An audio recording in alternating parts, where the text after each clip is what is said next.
गरीब लड़की। दोपहर का समय था, बहुत तेज धूप थी और एक बच्ची जला देने वाली गर्मी में नंगे पैर गुलदस्ते बेच रही थी। लोग उसमें भी मोल भाव कर रहे थे। एक सज्जन वहाँ से गुजर रहे थे और सज्जन को उसके पैर देखकर बहुत दुख हुआ। उनसे रहा नहीं गया और उन सज्जन ने अपनी चप्पल उतारी और उसे देते हुए कहा, बेटा लो, ये चप्पल पहन लो।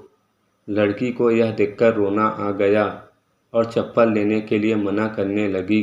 तब सज्जन ने कहा, बेटा तुम ये ले लो, मैं और ले लूँगा। लेकिन लड़की नहीं मानी। सज्जन के बार बार समझाने पर लड़की ने चप्पल ले ली। चप्पल पहनते ही उसका चेहरा खुशी से दमक उठा। वो उस सज्जन की तरफ पलटी और हाथ थामकर पूछा, आप भगवान हैं? उसने घबराकर हाथ छुड़ाया और कानों को हाथ लगाकर कहा, नहीं बेटी नहीं, मैं भगवान नहीं। लड़की फिर मुस्कुराई और कहा, तो फिर ज़रूर भगवान के दोस्त होंगे, क्योंकि मैंने कल रात भगवान से कहा था कि मेरे पास एक भी चप्पल नहीं है, मुझे चप्पल दे दो। वह सज्जन मुस्कुरा दिया और उसके माथे को प्यार से चूमकर अपने घर की तरफ चल पड़ा।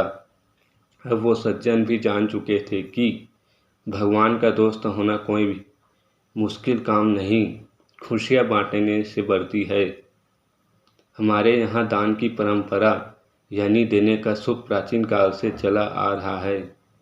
कहा जाता है कि घर की तिजोरी में बंद पड़ा धन अगर किसी की सेवा में, सहायता में, स्कूल व अस्पताल बनाने में, किसी भूखे को भोजन देने में खर्च कर दिया जाए तो उससे बढ़कर धन का और कोई इस्तेमाल नहीं हो सकता।